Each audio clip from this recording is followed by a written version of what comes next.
Olá, queridos, graça e paz. A identidade de Jesus e dos crentes.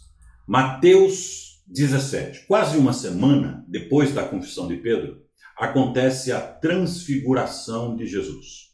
Aqui vemos que já era tempo de Jesus anunciar aos discípulos sobre seu martírio, ou seja, sua morte e ressurreição. Mateus 17, versículos de 1 a 9. 6 dias depois, Jesus tomou consigo Pedro, Tiago e João, irmão de Tiago, e os levou em particular a um alto monte. Ali ele foi transfigurado diante deles.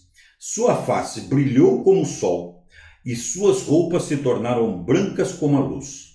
Naquele mesmo momento, apareceram diante deles Moisés e Elias, conversando com Jesus. Então, Pedro disse a Jesus: Senhor, é muito bom estarmos aqui. Se quiseres, farei 3 tendas, uma para ti, uma para Moisés e outra para Elias.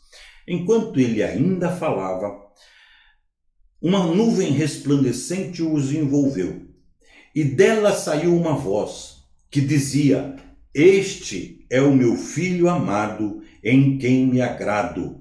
Ouçam-no.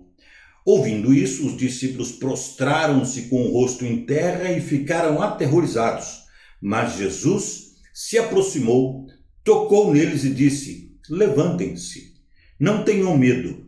E erguendo ele os olhos, não viram mais ninguém, a não ser Jesus. Enquanto desciam do monte, Jesus lhes ordenou: Não contem a ninguém o que vocês viram, até que o Filho do Homem tenha sido ressuscitado dos mortos. Que história linda!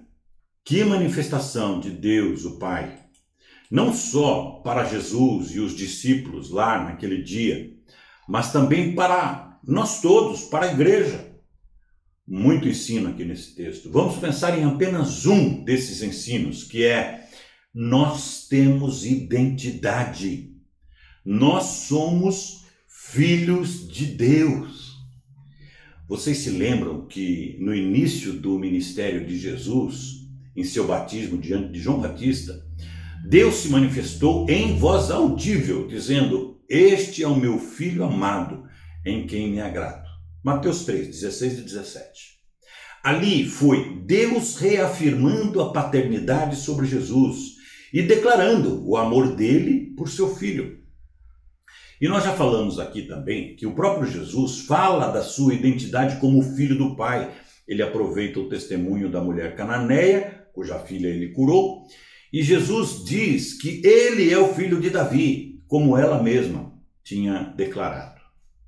Aqui no texto, novamente em voz audível, Deus diz: Este é o meu filho amado, de quem me agrado.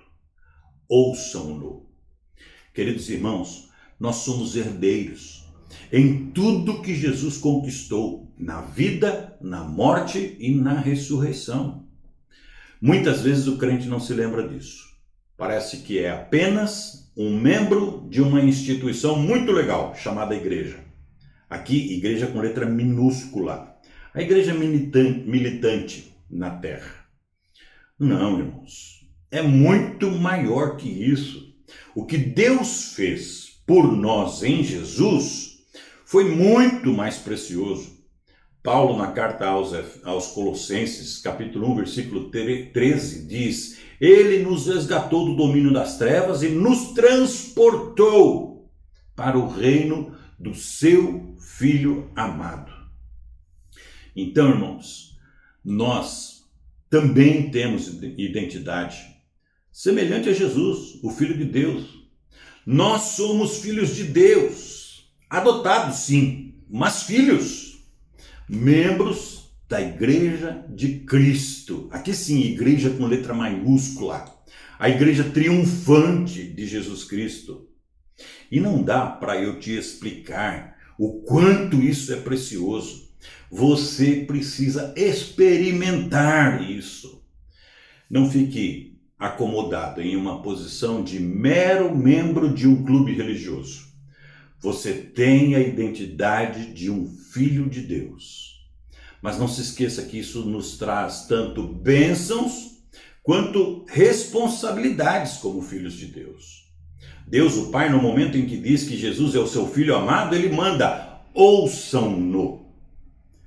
Sobre tudo isso, Deus tem propósito. Eu vou te dizer. Eu não.